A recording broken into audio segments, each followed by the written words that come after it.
You know, I've been told we don't talk enough about movies on this podcast, Father Malone. How do you react to such salacious claims? I agree with them 100%. Listen here, you fuck. You don't. Wow. You know what? That sounds like something someone who liked City of Crime would say. Oh. You walked right into My it. life's on the line. Dude, I love that song. A song by Art of Noise plus Tom. Yeah, plus Tom Cruise. No. That's not City of Crime, pal. That's, this is City of Crime. That's a different song. What you're talking about, he's talking about the Dragnet theme with the Art of Noise. Yeah. That's not City of Crime. That's called City of Crime. No, that's just Dragnet. No, there's two. There's the Art of Noise track that opens the film, and then there's the song that ends the film, which is called City of Crime, which has a music video with Dan Aykroyd and Tom Hanks. And it's Listen, amazing. I don't need to defend this anymore. No, Mr. please Stachiw. don't. But instead, are you going to defend this movie? Oh no. What? Actually, yeah. Parts of it. I hope so. Yeah, there's parts of it that are real good. Actually, there's only one thing that is, I think, we have to say completely indefensible about this movie, and we can agree objectively. Okay. 79 minutes. Holy moly. Not long enough. Well, they cut 10 minutes, and we'll get to it. But on this episode of the Kulturecast, ladies and gentlemen, I am joined by Dark Destination's Wolf and Raisin's own Father Malone. Good afternoon. It's afternoon, everybody. It's not even afternoon where you are. I know, right? And, somewhere it is. Right. And everyone's favorite Steven Seagal podcast, because there is only one. He's the co-host of that, the On Seagal podcast, Trevor Gumbel. Thank you. I'm happy to be back. And we're here to talk about Dolph Lundgren's big, fat, juicy cock on this episode of the Kulturecast. What did you think I was going to say? We're going to be talking about He's got the biggest dick I've ever seen on a man. He is Dick Vane. He is. Yeah. Apparently. Yeah. There's a lot made about his member in this film. Yep. This film being Showdown in Little Tokyo, 1991's 79-minute film. For over 400 years, they've developed their own mysterious traditions. For over 400 years, they've had a strict code of honor and unparalleled standards of respect. For over 400 years, they have terrorized the streets of Japan. Now, they want to control the city of Los Angeles. Determined to leave their mark in blood.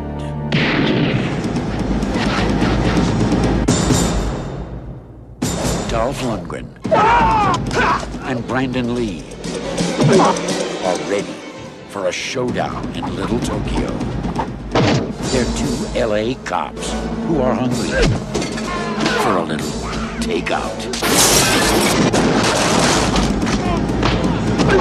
Dolph Lundgren, Brandon Lee. Showdown in Little Tokyo.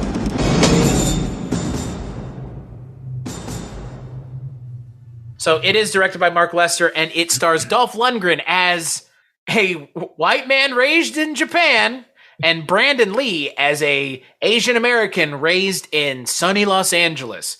Ladies and gentlemen, they fight one and only Shang Tsung, which is, hey, holy Cary Hiroyuki Tagawa, my friends. If you thought he was good in Mortal Kombat, this is the movie. This is like if Mortal Kombat wasn't a shitty movie. Because it's a shitty movie, but it's fun to watch. This is a fun movie that's not as shitty, but it still has American action sensibilities. Of course. This is an American movie all the way through.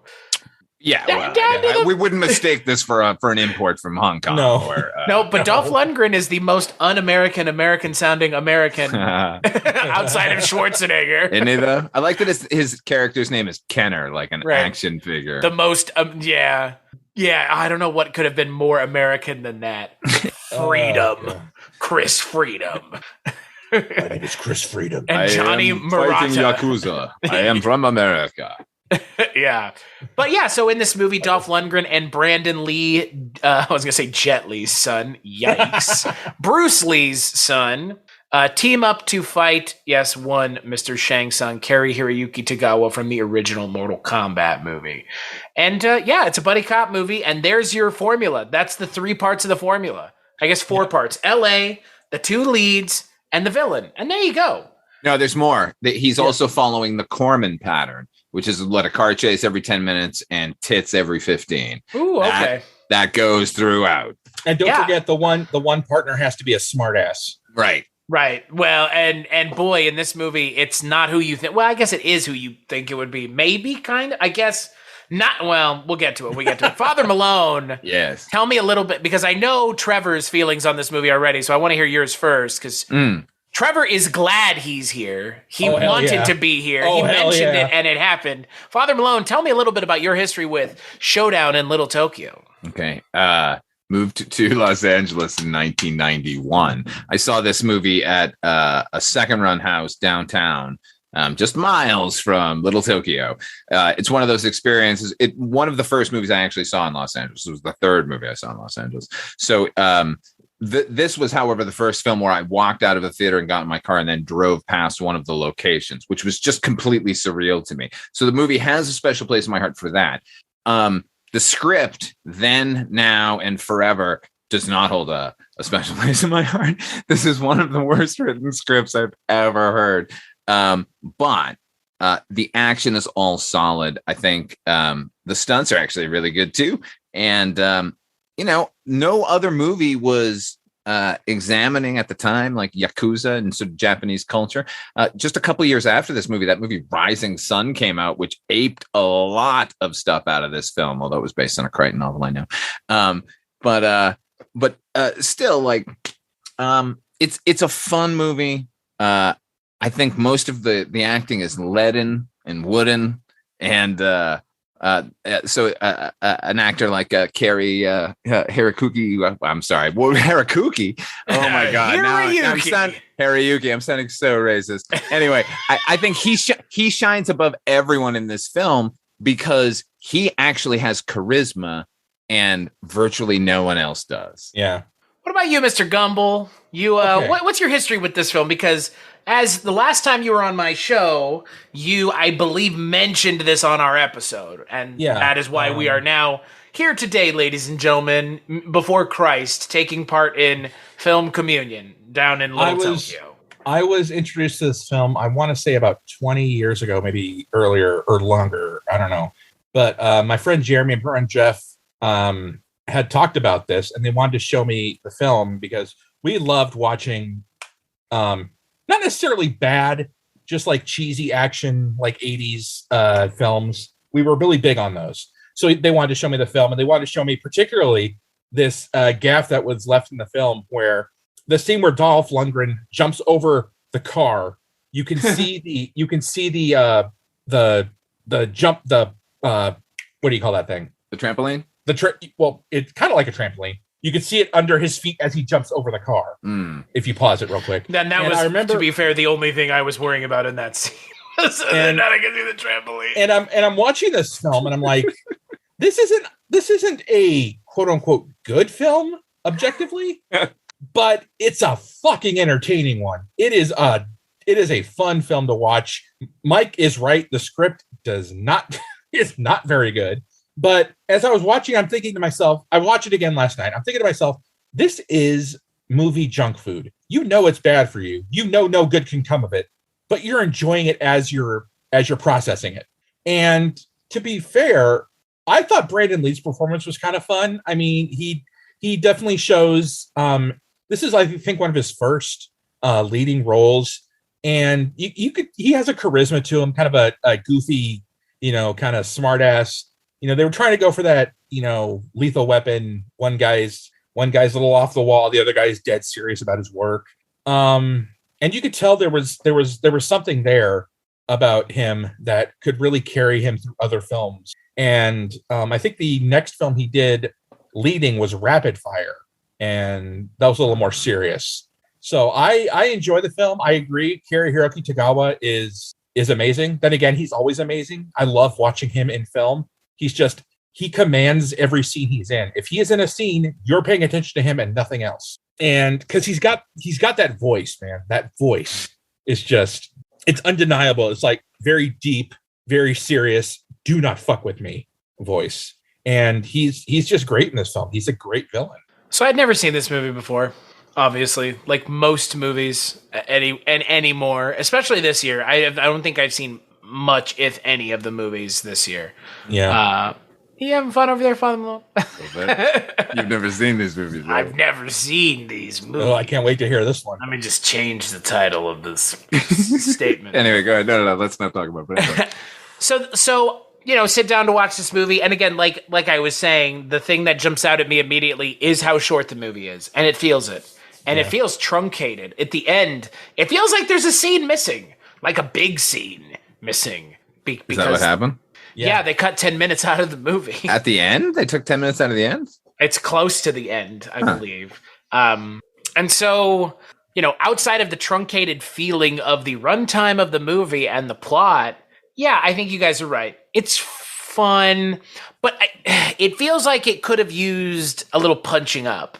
And by a little, I mean a lot. And Are we talking about just the script here? Yeah, I mean, the dialogue needs it. Oh my God, the dialogue was dreadful. Yeah, I'm not sure that, like, the quote-unquote action is particularly bad. It's not anything new, exciting, or novel. It's pretty much stock and trade this era of these kinds of movies from, like, Lethal Weapon on. These are the... I mean, this is it. What's this inspired by? A lot of these kinds of movies. Yeah. And it wears its inspirations very clearly on its, on its sleeves. And that's the problem with this movie is there are so many of these kinds of movies out there, and it does very little to differentiate itself anyways. And this came at the tail end of the sort of buddy cop thing. Like, I mean, this is 91. Yeah. Yeah. I think, as I said earlier, the it's clearly dedicated to Japanese culture. And I think that's what they thought was setting it apart. And, Mark Lester directed a fucking great 80s action movie. Commando, I have seen 1 gazillion times. Commando is probably the perfect Arnold movie. 100%. Like the perfect Joel Silver movie too. Like, so I've liked other things he's done. In fact, Roller Boogie. I love Roller Boogie. So I like Mark Lester as a director. Clearly, I do not like him as a writer because it's one of the worst. So yeah, I think they could have punched the script up and it needed to be elevated because it's at the tail end of the buddy cop thing. Like you need to, at this point, be commenting on it in some way. It's not enough to have the white guy who was raised in Japan and the Asian guy who has no idea of his own culture. That's a potent idea, but it's not really, there's no payoff because these characters just speak in, catchphrases at each other. Well, and what I don't understand, just getting right into it with Dolph Lundgren's character, what is the reason that he lived in Japan? So he could essentially culturally appropriate because he's not Asian. No, but I think his parents, they were stationed or they worked in Japan. So he was living there because and then once they were killed. But you know what I mean? You know what I mean? You know what I mean, though? Yeah, it happens because they want it to happen. Right. It's a little contrived is what I'm getting at. It's actually a lot contrived. I wonder if some of that backstory was part of the 10 minutes that was deleted from the film. And that's what I wonder, because again, it feels like there's more of an idea with Dolph Lundgren's character that we don't end up seeing. Like there's something else here, is what it feels like. Considering at the end he effectively dons this samurai outfit in order to deal with the villains at the end. I'm like, well, like I said, see how serious? End of the see what I mean by the end of the movie feeling truncated? Right. It's like somebody decided this is how the movie ends, and we don't care if there's 10 minutes of footage somewhere. Yeah, like, whatever. Yeah, Mark Lester wasn't very happy with them cutting the 10 minutes out of the film. No. Would you be? He's still proud of what happened at the film. He wanted it to be very goofy, like a comic book, kind of not to be taken too seriously. And for that, I kind of give him a little slack, being how bad the film is. I think it's easy to say that after the fact, isn't it? Like, I was just kidding. Or it's like saying, like Tommy Wiseau saying, I meant The Room to be a dark comedy. Yeah, right. Yeah. But I would say that it more or less succeeds at being a comic book. Yeah. Certainly. The shoulders of the villains alone. Right? All of their suits, those Yakuza suits. Yeah. Shoulders so wide they can't fit through doors. Well, and some of the effects, when Cary Hiroyuki Tagawa cuts that chick's head off, It's like he just knocks her head off. Let's talk about a scene, huh? Shall we? Yeah, boy, what a scene. Wow. So about a third of the way into the movie, Cary Hiroyuki Tagawa finds out that this chick has been telling people kind of what they're up to, smuggling this like hyper meth into the United States. Well, he's hearing her like talk to Tia Carrere, the leading lady of the film, who frankly doesn't really need to be in the film because she doesn't really add much. What? Tia Carrere is terrible in everything she's in. Everything. Here's a young Tia Carrere showing so much promise of how much more terrible she will one day be. Yeah. But she ends up getting discovered by the kind of the Yakuza triad. Yeah. The Iron Claw is what they're called, whatever. They're essentially, the Yakuza. Mm-hmm. And they bring her into this room. Cary Hiroyuki Tagawa shares a very awkward scene with her, let's just say, where there's a lot of touching and fondling and rubbing and massaging, and then fake outs with daggers. we need to say though, her character is high at the time, like because I'm saying because what we need to understand is Cary Hiroyuki Tagawa is a drug kingpin for I think it was a methamphetamine, but it's a front. It's a beer. But they're using a beer company for a front for this methamphetamine operation, and she is currently, kind of using their product, getting high in the own supply, if you want to say.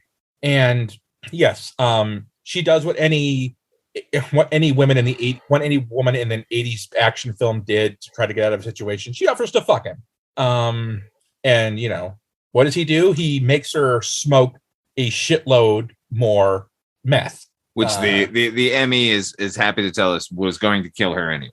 Mm-hmm. With shades of Lethal Weapon there, right? Like the opening scene where what's his name's daughter? Tom Atkins. Tom Atkins' daughter jumps out, but they're like, she was going to be dead anyway. Like it's the exact. She was poisoned. Yeah, it's the same plot device. It's the exact same plot device. I'm sorry. Go ahead, Chris. But yeah, then he cuts her head off, and by cuts her head off, I mean he knocks the head off of a prop head, a prop dummy. Oh, God, if you slow motion that scene, you will laugh your ass off. I'm going to have to. Yeah, I enjoyed the brief mannequin head hurtling toward the camera.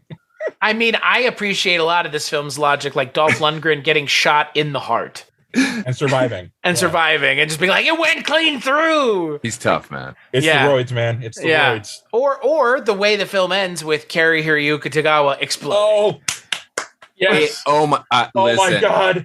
I can level a lot of criticism at this movie. The last third, that climax, that whole action is fucking gold. No, it's great. No way. I love that.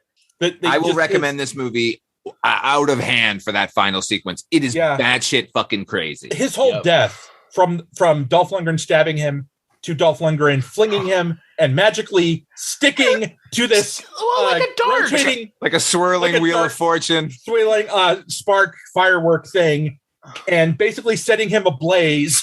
It exists to explode and kill this guy. That's the only explanation. It's so wonderful. It's still spinning. And oh my God, it is the greatest death scene I've ever seen. It's fantastic. But the best part, you didn't mention the best part.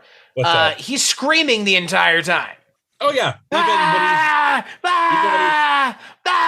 Just for like a good 45 seconds. It's a wonderful even sequence. While he's even when you can tell he's a complete fucking husk, he still starts screaming. Yeah. I gotta mention one thing before I forget. One of his henchmen is played by Tatsu from Ninja Turtles 1 and 2. Yeah, Splinter's correct, man. Yep. This is like he's got as much range here as then. This is the only other thing I've ever seen him in. Yeah. I Tatsu now lead. You sure do. His death scene is better than Cary Hiroyuki Tagawa's because Brandon Lee's stilted acting is so bad. And it's so funny because Father Malone, we talked about it on the Dragnet episode where it's like, oh my God, this is cops acting poorly. He's like, you have the right to remain silent. Yeah. You have the right to an attorney. Yeah. Oh. And then he's like, you have the right to die. Boom! And it's like, holy shit, movie. It's absolute insanity. Abuse of police power. He not only murders that guy, he blows up that entire. Yeah. He throws him into a still and then tosses a lighter in after saying you have the right to die or whatever the hell, and blows him and And the flame from the Zippo lasted until it hit the alcohol. Yeah, of course. Yeah. You would expect the wind resistance of It a never American goes out. made. Yeah, it never goes out. Also, the explosion, if we're talking stupid physics, the explosion exploded just that singular thing. Yeah. Didn't explode the other three stills next to it. They blew just in columns. Also, That it was didn't harm the beer. It's also superstructure. beer, not liquor. Beer's ABV is like 5 or 6%, but okay. Well, and you have to expect Brandon Lee when he's flicking the lighter to use the light to America. I'm a smoker. I mean, his line's pretty great. I like the way. Oh no, that was a terrible line. Well, I you have the like right to it. be dead. You have the right to remain dead. I like it. Come on, it's great. What's wrong with it? Please. This is a cheeseball movie. It fits in the tone of the movie. Yeah, it's like I said, it's why I give the movie just a little bit of slack because This is the same movie where Brandon Lee comments on Dolph Lundgren's cock. Unironically, like with awe, like and not once, but like twice he mentions it. Like, I saw you out there, I'd be this movie terrified is- too. By the way, this if it wasn't clear from my earlier comment, you've got an awesome dick. This movie is obsessed. This movie is obsessed with the size of male genitals. No, Like the just scene- Dolph Lundgren's, just No. Lundgren's. There's the scene in the bathhouse where Kiriaki Tagawa gets out of the sauna, and Dolph Lundgren's looking at him and like saying he can't get it up or something like that. Yeah, but he's saying that because the girl told him, because he like raped Tia Carrere. He's trying to like he's getting in his head. He's not like looking at his dick. Yeah, Dolph Lundgren should have looked at him in like Sopranos and been like, and "You by call the that way, a dick?" I need Shouldn't to he have ask just you- opened his robe or whatever? and let his dick slap Carrie Hiroyuki I to need go to- upside the head. Yeah. I need to ask you gentlemen a question. That bathhouse scene, those hot tubs were like pretty small, right? What do you mean? Yeah. They're- The tubs in the ground. Yeah, but there's this. They cut to a scene where one of his henchmen is swimming. Yeah. It's great. Bond henchman style. How Again, the fuck? How much? Trevor, where is he again, swimming? you're defending the movie for being all over the place, but then you're degrading the movie for having no logic. That was the one scene I was like, I don't care. Go ahead. I know. I'm enjoying the lack of logic of the film. Like I said, this movie is junk. I know it's objectively bad, but I fucking love it. I think the best part is when he shoots Dolph Lundgren with that hose and it sends him flying. Whoa! Yep. Pretty Like the fire spectacular. hose Yeah. in UHF, man. Like Yeah. the fire hose in UHF. Yeah. No, I mean, this kind of pushes the subgenre of buddy cop movies. I think it pushes it too far. It goes a little too far because in going too far, it ends up not going far enough, if that makes sense. Like, if you're going to suspend and abandon logic altogether, why not just go for it all together? Make That's it a what I comic mean. book. Right. Yeah. If you're going to go this far, you should go a little further. Punch that person through the wall. Right. Like, you know, you want to. Just Grab do it, it. Carrie Hiroyuki Tagawa's head and have Dolph Lundgren rip it off. Yeah, just punch it right off. Carrie Hiroki Tagawa's death scene shows the promise of what they could have done Yeah. in the absurdity of the film. We need a sequel. They It's have these small the moments best part of the absurdity. movie. Yeah, they have these small moments of absurdity that yeah, you're right. They should have gone further with it. Yeah, that's what I'm saying. Like I said, if Cut you're off gonna the go mannequin this, head. if you're gonna go this far, go a little bit further. Right. Like when the And guy they cuts wanted his to. finger off. They cut that woman's head off in that scene. That's pretty wacky. Yeah. Like when the one They guy cuts wanted his to go finger all off, the way. Make it silly. Make Yeah. him cutting his finger off fucking ridiculous. Like Yeah. make the finger fly. I mean, it is kind of funny when he's like, "That's not enough." Stabs him in the fucking neck. Like, it just reminds me of that SNL skit where Chris Farley is on this Japanese game show and Isn't he like doesn't understand- electrocuted and such? he doesn't understand what the hell's going on, and he just ends up answering correctly out of sheer ignorance of the. He's like, Godzilla.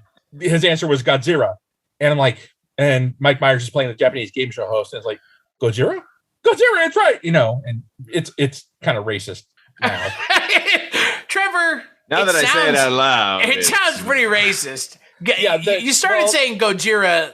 Well, Gojira technically is the Japanese name. I mean, no, Sure, but the way you were saying it was I offensive. don't mean it. Don't try to get me canceled here. I'm not trying to. Anyway. You're canceling yourself. But like I'm saying, this game show, Chris Farley doesn't know what the hell is going on. He sees the other two contestants who are Japanese answer disconnect. Well, not Japanese because it's played by Janine Garofalo and.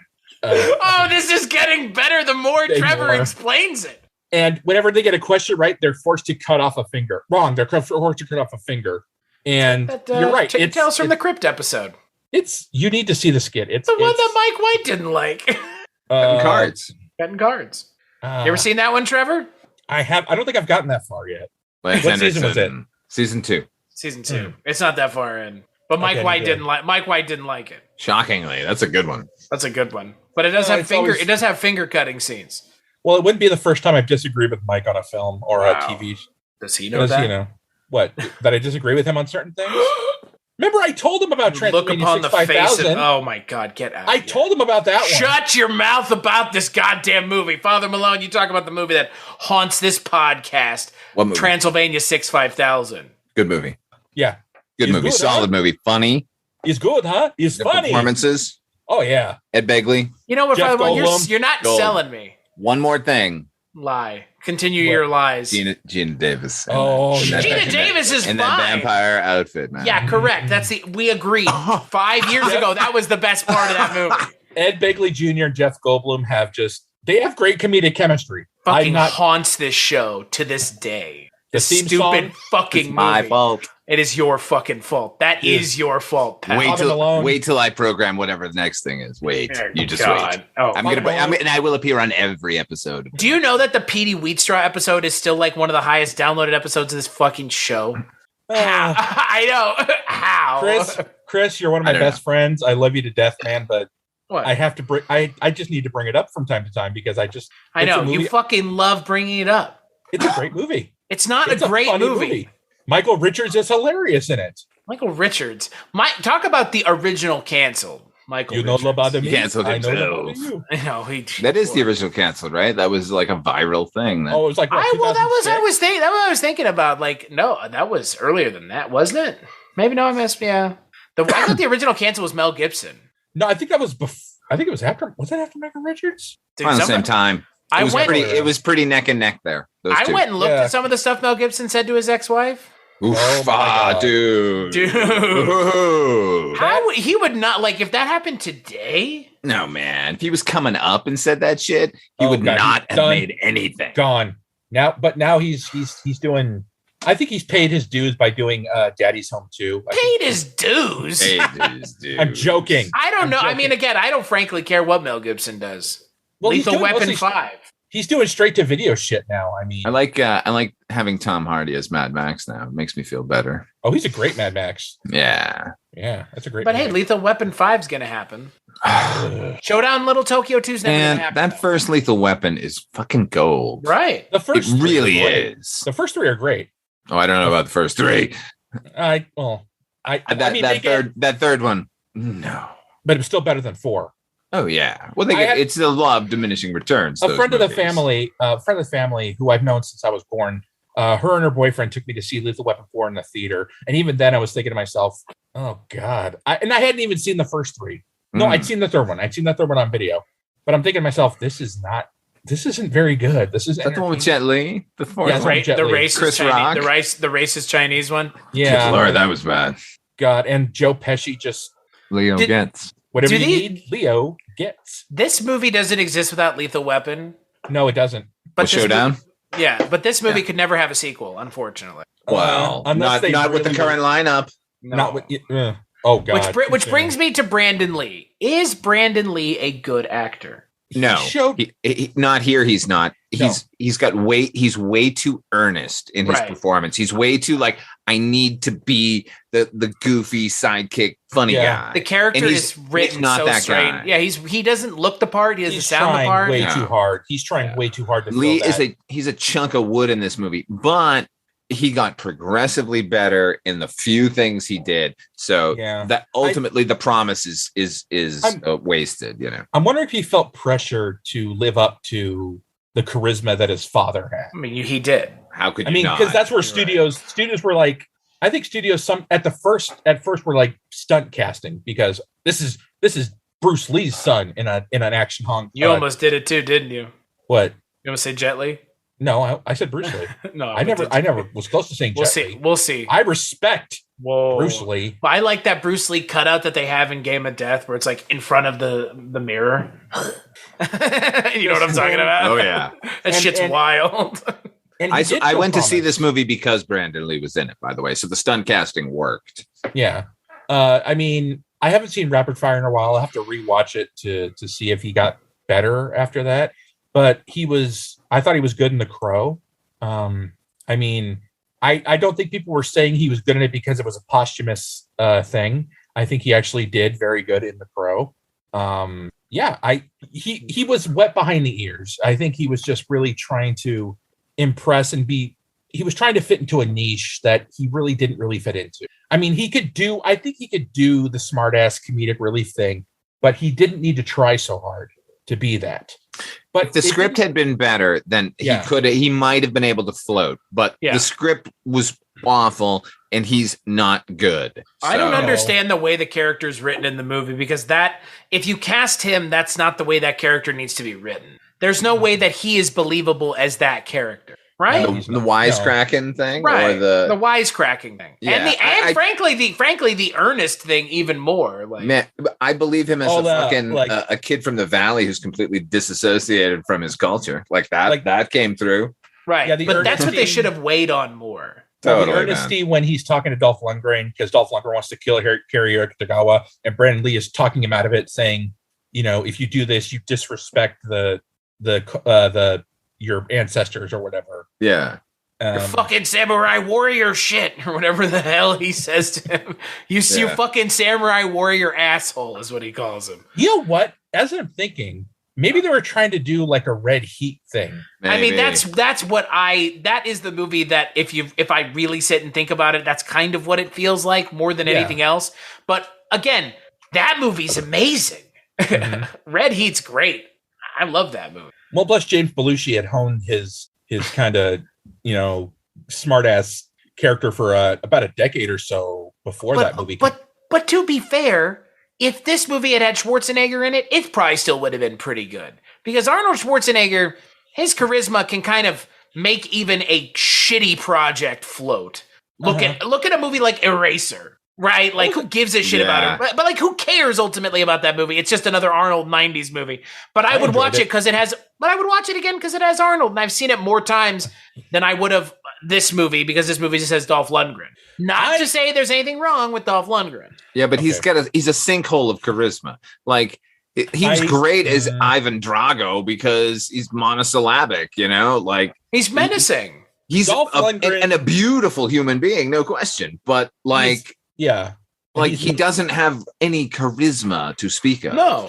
I will slightly disagree with you on this one. He's not as charismatic as like Schwarzenegger, Stallone, all these others, but I still think he has a certain charm that makes his movies enjoyable to me, at least. Like the film I Come in Peace. That was a great Lundgren performance. I think Masters of the Universe, he was kind of wrong for that part.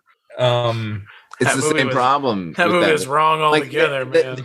You have to craft a Dolph Lundgren film. Like, if you knew you were going to cast him in this movie, The Showdown in Little Tokyo, then they should have made this movie about Brandon Lee, and the fucking Dolph Lundgren character was the minor character. Like, something to like lift the scales. And I don't understand why that wasn't the case. Like, because it didn't really focus on either one, and that's almost the biggest mistake. And wouldn't the audience relate more to Brandon Lee's character not having he is our foray. He's our, because Red Heat, they share it 50-50. But in Rush Hour, they share it 50-50. But you could have done in this movie a fish out of water less so. But even again, like if they had just given Brandon Lee more screen time. Mm-hmm. But it does still come back to the writing, because the writing is just very there is no interaction between the characters. It is just one-liners. It feels like his character, Brandon Lee's character, was just suddenly forced into the film. Like not really much set up for him to be in the film. He's just suddenly he's there. Yeah. Now he's your partner, and it does feel kind of out of nowhere, and you're not really set up for it very well. And they want to get to the buddy cop part of the movie. Yeah, but they force it too much. Right. It's too forced. I do want to give him props for the scene where the guy breaks his own neck when Brandon Lee runs into the room. And the line reading really is, that was nuts. Like, yeah, you're absolutely right. Correct. It was. Yeah. So like for anyone, I think that points even more to like the fact that we should have been following his character from jump, like, you know, and he gets involved with this giant muscular white dude who's more Japanese than he is. Like, I mean, we don't really know shit about Lundgren's character either. Right. Again, we get a couple of flashbacks, but what do those matter? I mean, it's just some kid watching. And they also want to talk about things that make no sense. You have Cary Hiroyuki Tagawa looking the same. Almost exactly the same. Yeah. We get to see him pre-scar, which the makeup is not fantastic in this movie. No, and it's his non-dominant, it's his non-camera side most of the time too. Yeah. I keep forgetting it's there, and then he'll turn, and then you see the terrible makeup, and you go, "Oh yeah, right, he's got the scar from Lundgren, right?" Yeah. No, I completely agree. The movie should have been again. If you have Brandon Lee, like you've mentioned, Trevor, who does get better in other things, it should have been Brandon Lee as the main character. Or at least the focus. He could, Lundgren could have been a secondary main character because Red Heat, they share it. But I think it would have been more interesting if Brandon Lee is tasked with fucking dealing with this guy who comes to the United States because he's chasing Cary Hiroyuki Tagawa to the United States. Yeah. From Japan. Because he's a white cop in Japan. I think it'd be interesting because they're asking Brandon Lee to investigate this Yakuza, and he doesn't know shit about Yakuza. If he had been the main cop of this, because Dolph Lundgren seems to know all this shit about Yakuza and Japanese crime syndicates, Brandon Lee doesn't. I think if they had Brandon Lee saying, "Okay, now you're going to follow this case," and Brandon Lee is completely out of his element, like, what the fuck? I don't know shit about Yakuza, and he eventually learns more about it. It doesn't have to be like a personal, I get in touch with my heritage story. It just has to be a better fish out of water when it comes to crime syndicates of different countries. But Dolph Lundgren's not a fish out of water in this movie. That's the problem. But the point, to your point, it would have been better if it had been a fish out of water with Dolph Lundgren coming to the United States from Japan. It makes no sense that he's just an LA cop who has all right. It gives his character way more Japanese. Like, yeah, you start questioning, why is he so Japanese oriented still in America when he was only there when he was a child? Whereas if he gets off the plane and go, "Oh, this is the guy," he's been that's just forever. Red Heat. He's literally just red. Yeah, it's literally just Red Heat. Because it is just Red Heat. Brandon Lee, like in that scene when he's doing Exasperated, like, what is going on? He's really good, and the charisma sort of shines through to who that guy is instead of making him be Tom Hanks in Dragnet. Yeah, right. I think Dolph Lundgren, they don't really do much with his knowledge of Yakuzas and Japanese syndicates, other than he knows a little bit of martial arts, and we're supposed to just assume, since he has that thing tied around him or is wearing this certain thing, that he is obviously a master of his craft. That kind of... And it allows them to throw Japanese, scenery all over the movie. I mean, look where Dolph Lundgren lives. Yeah. Oh my goodness. Where is that? Where is in the that? Hollywood Hills, of course. Where is that in LA, right? Like a traditional Shinto temple that you live in? Like, where is it? Just over the hill when you're going into the valley, right there. Right. Chris, you've never been to LA. I have. I have been to LA. I've never seen this guy. You haven't been to LA lately. You haven't been to LA lately. Oh, sorry. All the Shinto temples all over the place. All over the fucking place, man. And the rent and the prices are through the fucking roof. Well, man. that's always been the case. You can't get a good Shinto housing for less than $1 million, man. And then it gets burned down. Those dastardly bastards. That's where the I looked at your penis scene takes place. It's so fucking strange. It's so strange because it is kind of strange. It's homoerotic. Remember in Rush Hour when Chris Rock goes, "Hey, Jackie Chan, you got a nice cock." Like, what? No, that was being racist.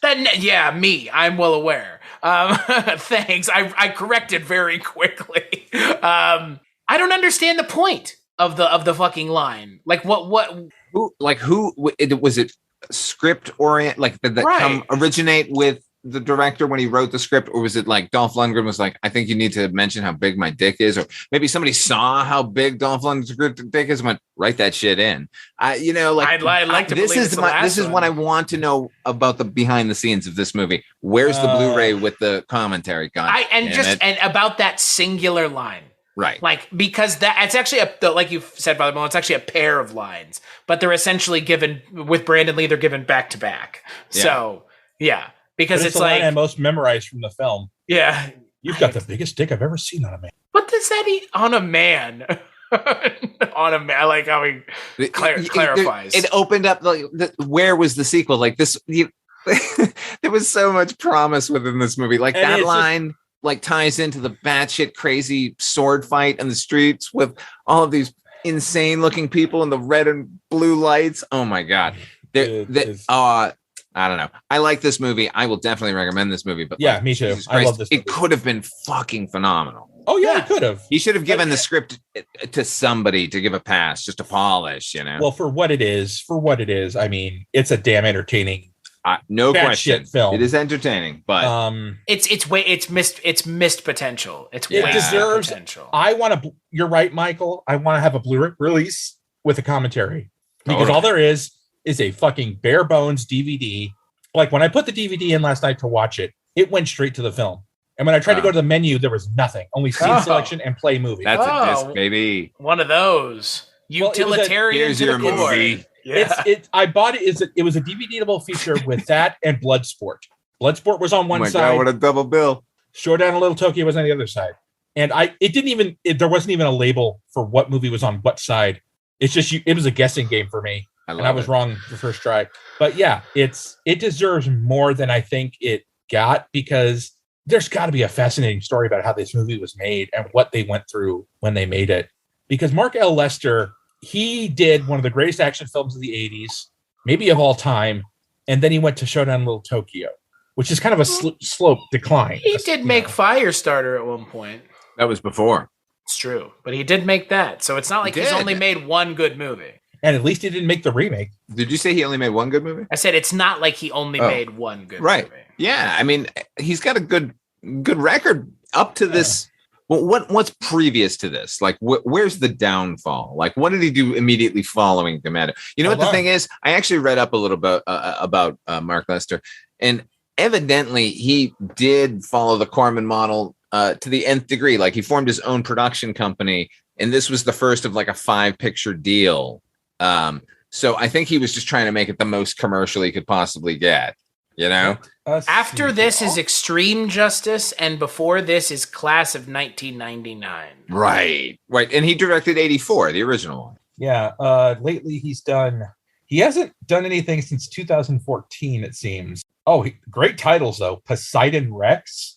Yeah. Groupie, Pterodactyls. Yeah, he did a lot of straight to video shit. Pterodactyl Pterodactyl is the film with Coolio. That's right. Is it? God. It is. Oh, damn. Get Mark Lester on the phone. Extreme Justice, then Night of the Running Man, Public Enemies. Yeah. Night of the Running Man. I remember that. Oh, he did Armed and Dangerous. I liked Armed and Dangerous. I did too. Eugene Levy, right? Yeah. Eugene Levy, the great John Candy, a young Meg Ryan. Oh my God. Yeah. That's a fun movie. That's a good movie. I was working as an usher in a theater that was playing that movie. I like that movie a lot. Great theme song by Atlantic Starr. Mm-hmm. And this is the last movie that Dolph Lundgren does with Warner Brothers until 2018. Yeah. Not that matters. I mean, Dolph Lundgren, again, for me, we've talked about him, but we haven't talked about him. And I think as we kind of, near the end of the episode, let's talk about Dolph Lundgren because he's a genius. He's first. Yeah, he's a smart guy, right? Yeah. Just get that out of the way. But this is I believe this might be one of the handful of Dolph Lundgren movies we've done on the show. So what do y'all think about Mr. Lundgren? I enjoy him. I enjoy him a lot. I enjoy watching his films. I think he's a good action star. I mean, you're right. He may lack a little charisma, but I think he has enough to get him by. He was good in the Expendables films. I thought he really, he does have a bit of humor to him. Like he does kind of have a kind of a self-awareness. But yeah, I mean, he deserves better than Kindergarten Cop 2. We all do. Yeah. And Dolph Lundgren, I mean, like I said, he's a genius. He's graduated with like highest grades or academic. He's brilliant. A chemical engineer, right? Chemical engineering. Yeah. And he speaks like 6 to 8 languages or something. And he's a really smart dude. He's a fashion model and dated Grace Jones for a while there. And he looks good. And he looks so good at 64. You wouldn't even think that's how old. Oh my God, no. Yeah. I mean, he's definitely he definitely seems to be a more they may think of him as like one of a B action star. Like the A's are the Schwarzenegger, Stallone, Van Damme, and Dolph Lundgren seems to be kind of their backup. Like he did more straight to video shit. But I remember seeing Rocky IV in the theater when it came out, and he was a force of nature. Like there was so much promise to Dolph Lundgren that no matter what he did afterward. Yeah, I do. I think he's just as good. I think he deserves better than what he got. I agree. I think I think people just plugged him into action movies thinking he'll just be that. And he's not that. He needed somebody crafting something more to his style. That's all. Yeah. I mean, they were expecting that they could get Arnold, and he never went to where Arnold is a exception that proves the rule, right? Yeah. I mean, I would say nobody is as charismatic as Arnold, even Stallone. I think Arnold stands alone. I agree. Right? Yeah, 100%. Oh yeah, Arnold is a force of nature when it comes to charisma. And everybody else has been tried to forced into that mold. All those dudes were forced into that mold. And that's the problem. It's like everyone after Bill Murray hit the scene, like every sort of sidekick, wisecracking character everyone was written to be Bill Murray. Like when Jack Black hit the scene, like suddenly there's this rotund, goofy singing sidekick. And all the sharp edges are sanded off. It's all very uniform. The Jack Black thing. There was no better example of that than this movie, The Rocker, with Rainn Wilson. Oh, right. Clearly written for Jack Black. Oh God, yeah. That movie's pretty good. I didn't say it wasn't good. I'm just saying, as I was watching, I'm thinking they wrote this for Jack Black, and he said no. Yeah, of course. Because Rainn Wilson is clearly trying to be like the Jack Black of the film. Yeah, but the character that Rainn Wilson plays I can't believe I'm having this conversation. The character that Rainn Wilson plays in that movie is a character that Jack Black could never play, because Jack Black is way too constantly goddamn optimistic of a human being. He's always on. And that role in The Rocker is not always on. There's parts of it where it has to be really off. And Jack Black doesn't do off at all. And to your point, Father Malone, like, that performance from that kind of actor being as kind of specific and one might even say iconoclastic as it is, that lends itself to only that person can do it. And everybody else is just being forced into it. And that's Arnold. He's so specific that nobody else could fit that mold no matter how hard they tried. No, because you could take Arnold and put him in Eraser, or put him in what was the one with Raw Deal? Raw Deal is a terrible movie. Or Collateral Damage. All bad. And you know what? Right. Eminently watchable, because Arnold Schwarzenegger just radiates charm. Right. I want to rewatch Collateral Damage. That movie is hot garbage, hot jingoist garbage. I have never seen Collateral Damage, but I did see Eraser in the theater. Eraser's good. James Caan is the bad guy. Yeah. It was on TV the other night. I was watching it. Yeah. It's fun, right? It was good. Yeah. Dude, the scene where he takes out the villain at the end, the train just boom. Yeah. Oh my God. It was good. It's a great film. I mean, it's fun. It's a fun Arnold movie. Yeah. It's directed by Charles Russell, who did Nightmare on Elm Street 3. He did The Blob. He did The Mask. Oh my God. So good. Yeah. It's a good movie with a good director. Yeah. And I have never understood how Dolph Lundgren never, like, again, not even Dolph Lundgren, but how none of these action stars, anyone at any point ever said, like, maybe we should write to their strengths. Right. Because like the best ones are written to their strengths. Like you mentioned, Trevor, Stallone and Van Damme. It's the movies that they succeed in are written to their strengths, like Kickboxer and Rocky and absolutely. Those are written to the strengths. The problem is I think that they thought, this is guaranteed money no matter how shitty the script is, because this guy is in it. Oh, we got a Dolph Lundgren and we got a smartass. This is money in the bank. And I don't even think they cared who they were casting. I think they were just trying to make these action movies as fast as they could. They were churning them out. processing. They were being processed like cheese, man. It's but the thing is, this is weird because it's in two spots. It's in the buddy cop movie world, but it is in the action movie world because we keep talking about Arnold, and like Arnold really only ever did like one buddy cop movie, right? Yeah, which was Red Heat. Yeah, this movie follows the Lethal Weapon formula, but this is the Arnold Schwarzenegger version of Lethal Weapon. Does Last Action without Hero Arnold count? Schwarzenegger, so we don't. It never pays off. Last Action Hero count? It's probably the closest thing. I mean, it was more taking out the tropes of those types of right. Those types of movies. It's probably the closest thing to a buddy cop movie outside of the actual buddy cop movie that he did. Right. Yeah. Look, I love Red Heat. It's a good movie, and it's a Walter good. Hill Arnold made that movie. Yeah, and it's got. Fucking hey, man, the action is par excellence. I mean, it's got some great Arnold lines. You're stupid. And he looks good in that Russian uniform too. Oh my god! Right with that fucking hat. Cocaine him when he opens the leg at the beginning of it. Oh my god, so good. Bare ass I and haven't seen Arnold. that movie in like 30 years. I gotta watch it. It's a good one, I've never seen it. I've never really? seen Raw Deal. Never seen it. No, you mean not Red Heat. Well, I haven't seen either of them. I've Really? seen parts of Red Heat. I've seen parts Raw of Red Deal's Heat. not good. Raw Deal's real bad. It has I've seen Darren the scene McGavin in- in it though. I know, which is the only other thing I would recommend it. I've seen the scene in Raw Deal where he's playing poker or playing this thing or craps or something, and the dice are magnetic. Yeah. Yep. Yeah, And he goes, magic. it's No, a real. and he flips the table over. It's a real bad movie. Yeah. It's not The good. scene where he puts in the Rolling Stones tape and he blows out the windshield with the machine gun and then just starts driving that. Okay, it's a pretty good scene. Pretty good scene. Yeah. But this is like, this has this weird, and honestly, you could even make the case that this movie does also veer into Hong Kong movies as well with Brandon Lee and the inclusion of it being in Little Tokyo. You know, it's strange. This is tonally a strange movie. But I think The setting is never utilized to the fullest. It's kind of just, they skirt around it. Yeah. At the end, when it turns into one huge comic book and like it's like this fantasy version of Little Tokyo, like that's pretty fantastic. We have a dragon parade every night, folks, 9 p.m. Yep. And that's what it should have been.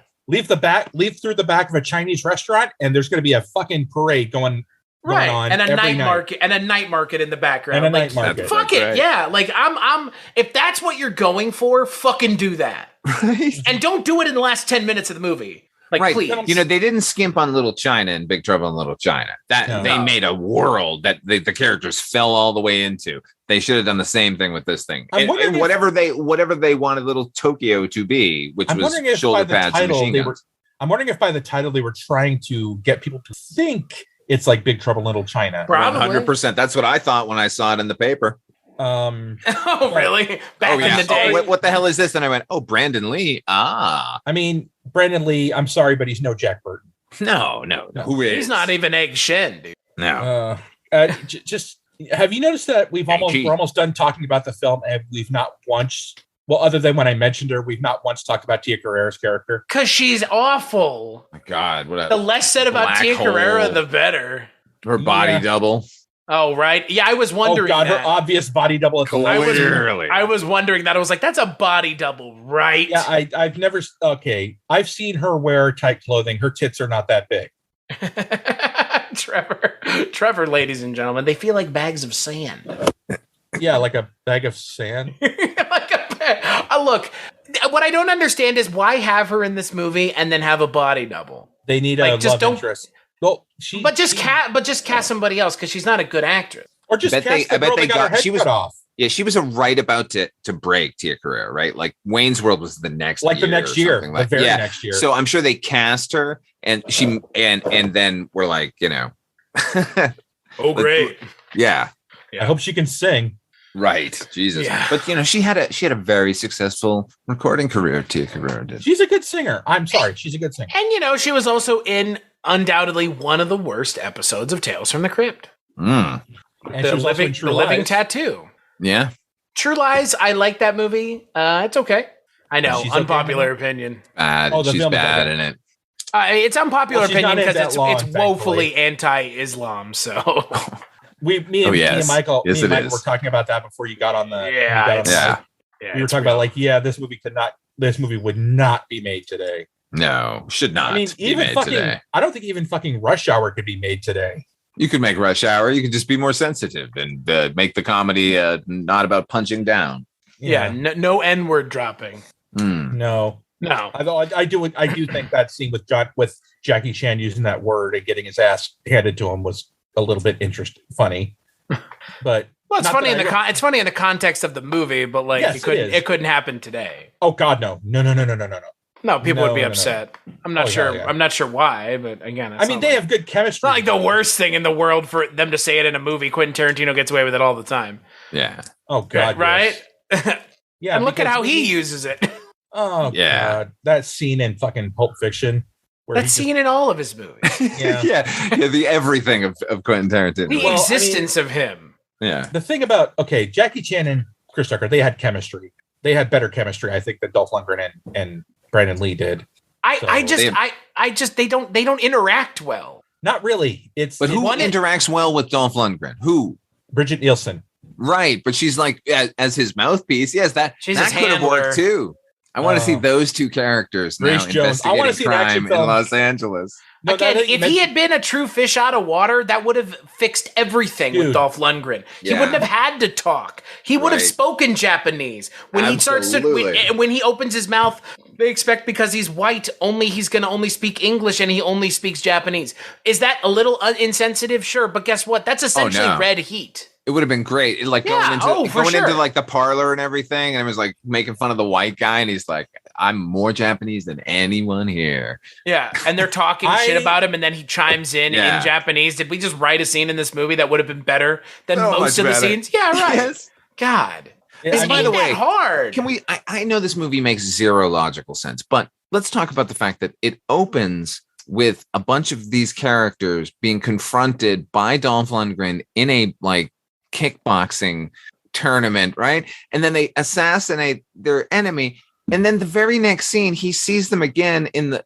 by happenstance where he's now meant to meet Brandon Lee and doesn't immediately arrest them all. I was just like, weren't they shooting machine guns at you like he needs his breakfast 4 hours ago? His handcuffs are a gun. He needs his breakfast. That's what he said. His handcuffs are his feet, true, man. But I don't know. I was going to mention, now that you mentioned who he had a relationship with, a buddy cop movie with him and Grace Jones. Oh my God. That would, they should make that movie right now. And call it Ebony and Ivory. Whatever. God, no, that wouldn't. Oh God. And her version of Demolition Man should be on the soundtrack. Totally.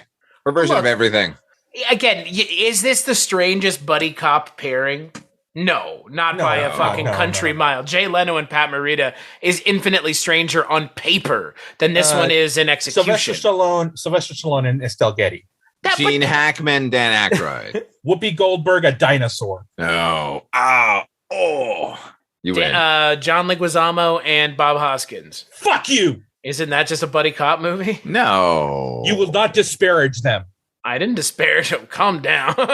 you were That's a plumber movie. That's a buddy plumber movie. That's a brother plumber movie. Okay, and but the best goddamn plumbers Brooklyn's ever had. My point stands. It's the buddy cop conventions transposed onto something else. I mean, isn't the buddy cop movie? Isn't the buddy cop idea just something like The Odd Couples transposed onto police officers, anyways? Yeah, but Jack Lemmon and Walter Matthau fighting crime. Now that would be something I would watch. Rest in peace. Yeah, I would watch that. Well, Walter Matthau does it very, very well in Taking a Pelham 1, 2, 3. Grumpy old man with a gun. Love of that movie. Yeah. Dude, if Two If by Sea had Willem Dafoe taking over the boat like in Speed 2, classic. I'm glad we watched this movie, but yeah, it's kind of a weird little entry into the buddy cop genre. You need to really be kind of in the mood for it. Yeah, so on that note, I'm going to give you each the opportunity. What is your favorite buddy cop movie? Oh, I need a moment. Right, that's what I said. Go ahead. Ooh. You've got a moment. You both have a moment. It's the magic of editing, folks. You could go the cliche route and do Lethal Weapon. But where are you going to go? If Lethal Weapon's your favorite, Lethal Weapon's your favorite. But I can't imagine but it's not, I can't imagine you, Trevor, would stick with Lethal Weapon. No. Oh God. Now, if I went and asked Joe Schmo on the street what his favorite buddy cop movie is, he might say Lethal Weapon. I'm trying to think what's doesn't make any less. You know valid, what? Though. Do you know what it just came to mind? I don't know if you can count it as buddy cop because one isn't a cop. The Last Boy Scout. Yeah, it's a buddy that counts. cop. That's totally. Again, that's why I said Super Mario counts because it's just the conventions transposed onto another genre. I mean, if you believe if you go by behind the scenes, I mean, they don't get along well together. But in the movie, you don't notice it. But Bruce Willis kind of works well as a buddy cop. He's a good buddy cop actor as well as a solo action star. And I think Damon Wayans has the charm and the humor to make it. If you want to go like, if we're talking like who's the best kind of straight man to a kind of a wisecracking partner, I would say Last Boy Scout is one of the best. It's not a particularly sensitive to women movie, but it's a damn entertaining action film. Shane Black's script is full of good lines. So I'm going to say Last Boy Scout for now. What about you, Father Malone? I agree with everything you just said about Last Boy Scout. I think that's a really good movie. But my favorite of this genre is The Hidden. Ooh, that's it. Yeah. Speaking of Red Heat, fucking Kyle MacLachlan, Michael Nouri, and that opening with God, what's his name? Chris Mulkey. Where he's the businessman and he's just wreaking havoc in a Ferrari. Oh yeah, that one. I like that movie a lot. That one was 100% playing with the genre. Like it knew we're making a buddy cop, blah, blah, blah. I think like a close second for me would be Alien Nation, the James Caan, Mandy Patinkin thing. Oh, that's a good one too. That is a really good one. Rock O'Bannon wrote that one. We can call him that because we're his friends. Yeah, we pal around. We know him. He knows us.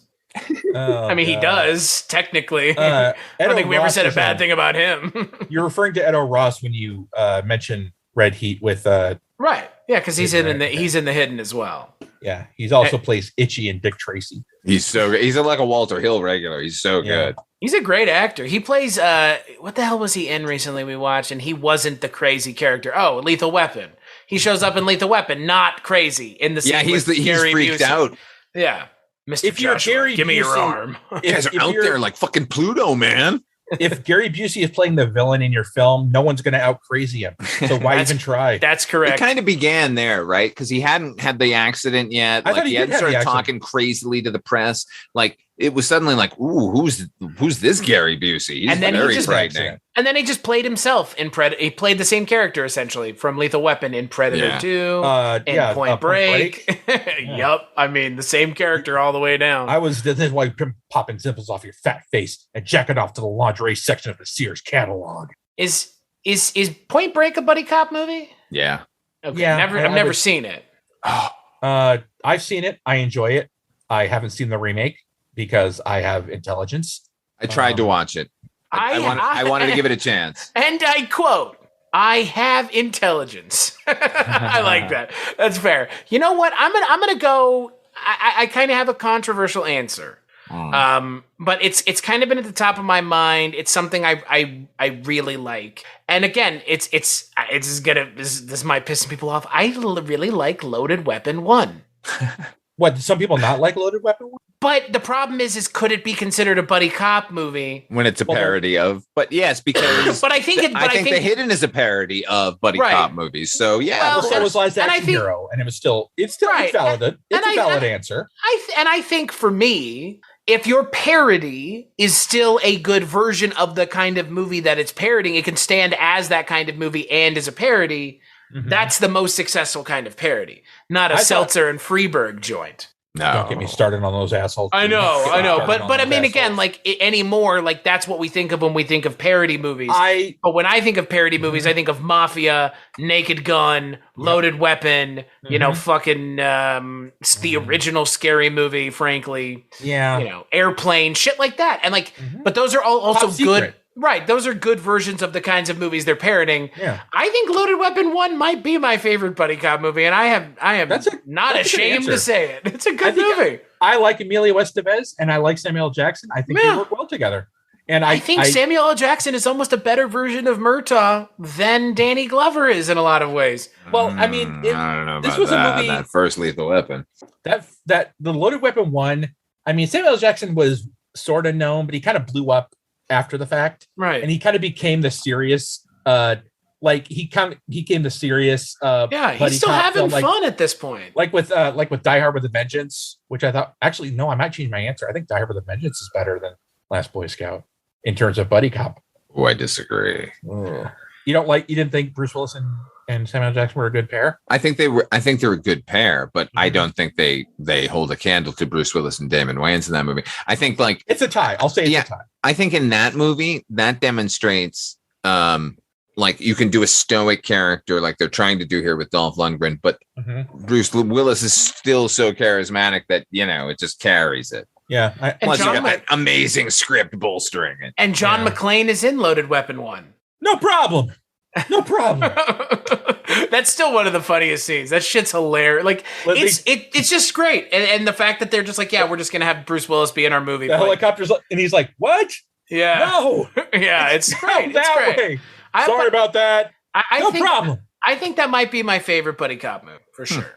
It's a good movie. It's an unexpected choice. Yeah, like I said, William Shatner, great villain. Shatner is better as a villain in that movie than the guy who he's parroting from Lethal Weapon, who's given nothing to do in Lethal Weapon. Tim Curry is the henchman.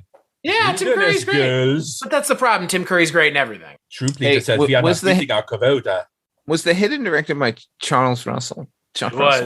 Okay, because we were just mentioning him earlier, so that's fine. Yeah. He's an underappreciated director, I think. I agree. He's not as well known as he should be. Nightmare 3, Nightmare 1, Nightmare 3, and New Nightmare are the only Nightmare movies I really frankly care about. 1 and 3 for me. Mm-hmm. Yeah, and I know New Nightmare is controversial and it's not everybody's favorite. I like it just fine, but 1 and 3 for sure. Yeah. 2. I will defend 2. I like 2 a lot. I think 2 is something different altogether. As its own thing, yeah. Okay. I'll defend it as its own. In the multiverse of Freddy Krueger. Now that's a movie I would pay to see. Multiverse Freddy Krueger. Come on, man. Yeah. Jackie Earle Haley coming out of the. Oh God, portal. No. Don't want to see that. I'm good. I don't want to see anymore. I want to see all the Freddys, all in one film. So Freddy with the power glove. Yeah. Come on. Now you're playing with power. Yeah, that's a good. I love that. God, this Freddy Krueger's great. So speaking of, I don't know where we're going here with this, but Father Malone, final thoughts on Showdown in Little Tokyo. Worth a look, honestly. It's good to see Brandon Lee. What can you do? Like it's bittersweet for all the promise he's putting on display. Dolph Lundgren is a chunk of wood, but goddamn, he's a beautiful one at that, and clearly has the biggest dick of any action hero.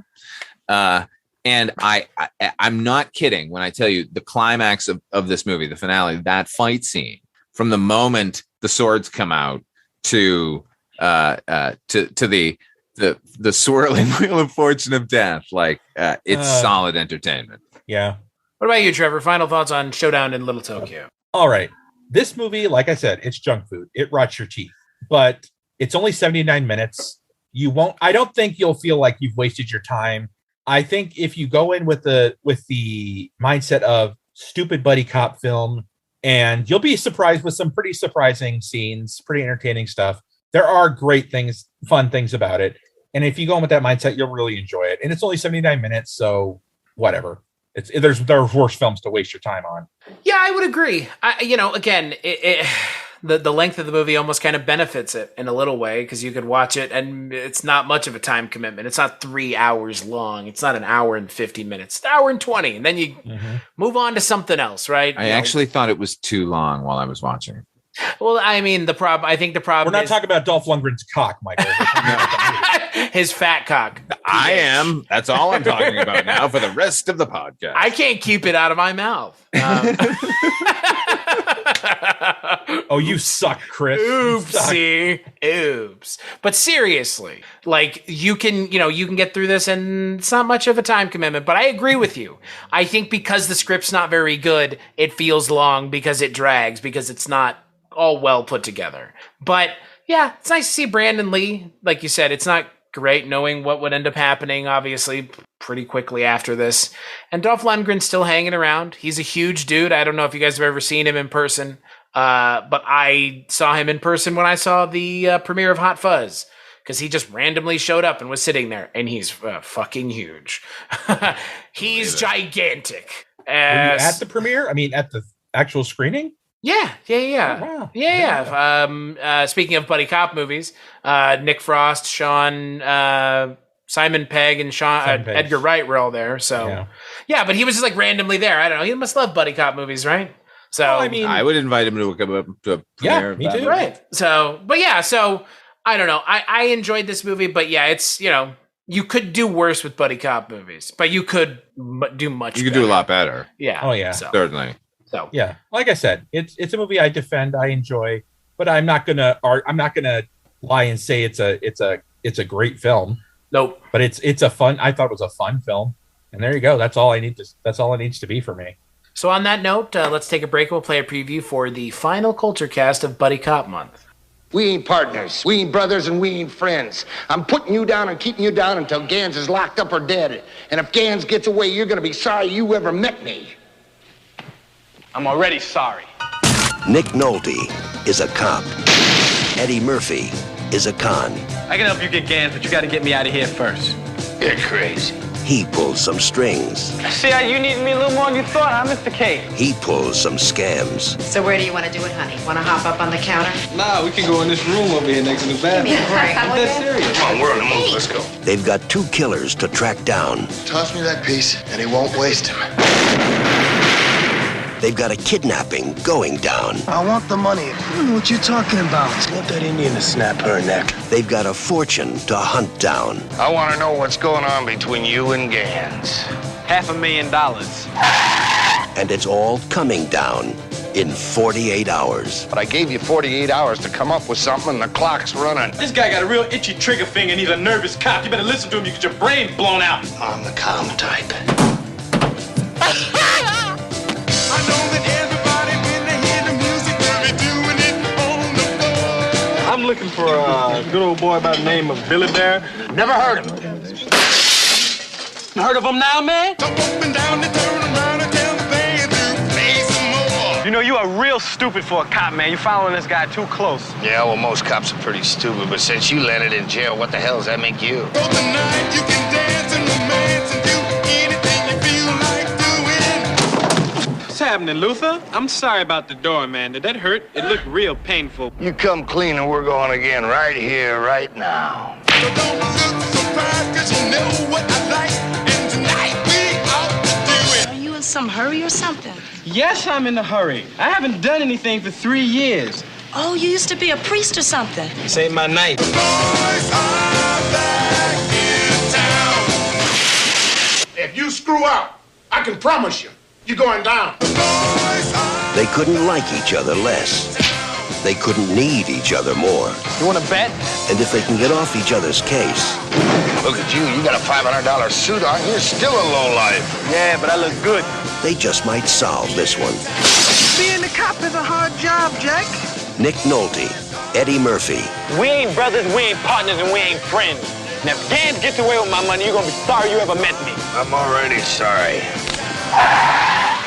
48 hours. There ain't no fooling around. Y'all be cool. So on the final episode of Buddy Cop Month, we're going to be taking a look at 48 Hours. Another movie I've never seen. The buddy cop movie. Yeah.